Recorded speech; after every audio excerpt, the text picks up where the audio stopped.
bank भनेर राखिएका vote bank भएदेखि किन त्यति बेला व्यवस्थित गर्नु बालिन सरकारलाई तपाईँ हाई गर्नुहुन्न किन हाई गर्ने के गरेछ र बालिन सरकारले भत्काउने बाहेक व्यवस्थापन चाहिँ के गरेछ र हाई तपाईँ त जहिले मैले विरोधमा तपाईँ सरकारको के खान सपोर्ट गरेँ सरकारलाई भने त मैले सपोर्ट त्यतिखेर गर्छु जतिखेर जब सुकुम्बासीहरू व्यवस्थापन भइसक्छन् मैले भनिरहेको छु सपोर्ट गर्छु भनिसकेको अहिले वास्तविक सुकुम्बासीले त भनेका छन् बालिन सरकार त्यो तपाईँहरू त्यो सुकुम्बासी त्यो हुकुमबासीलाई गएर प्रश्न सोध्नुहुन्छ त्यही भएर भनेका हुन् वास्तविक सुकुम्बासीलाई गएर सोध्नुहोस् तपाईँहरूको मिडिया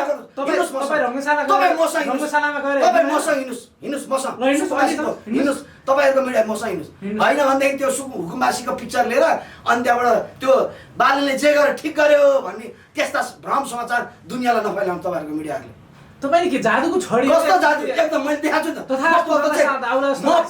म प्रत्यक्ष फिल्डमा गएको छु जो हुकुमबासी छ त्यसलाई गएर सोधेका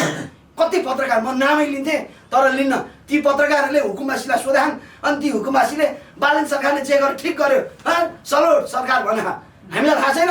हुकुमबासीले त्यो हुकुमबासी हुन् तिनीहरू हामीले चिन्छौँ त हुकुमबासी हुन् सुकुम्बासी तपाईँहरूलाई चाहिँ कसरी थाहा हुँदो रहेछ हुकुमबासी र सुकुम्बासी तपाईँहरूले कसरी अहिले भन्दै हुन्छ सुकुम्बासी वा सिंहबासी सबै सरकारले त्यत्रो नाम लिस्ट हो त्यही भएर मैले पनि त नाम लिस्टमा होइन म त प्रत्यक्ष फिल्डमा गएको छु नि त तपाईँले भिडियो हेर्नु भएको छ नि फिल्डमा को हुकुमबासी र को सुकुम्बासी त हामी पनि चिन्छौँ होला नि त हामीले पनि दुई चारवटा कतै हुकुमबासीमा अलिअलि मिसिङ म हुकुमबासी हो ल के मैले के सुकुम्बासी नाम ल्याएको छ र म हुकुमबासी हो म सुकुम्बासी हो म जनताको आवाज बोल्ने मान्छे हो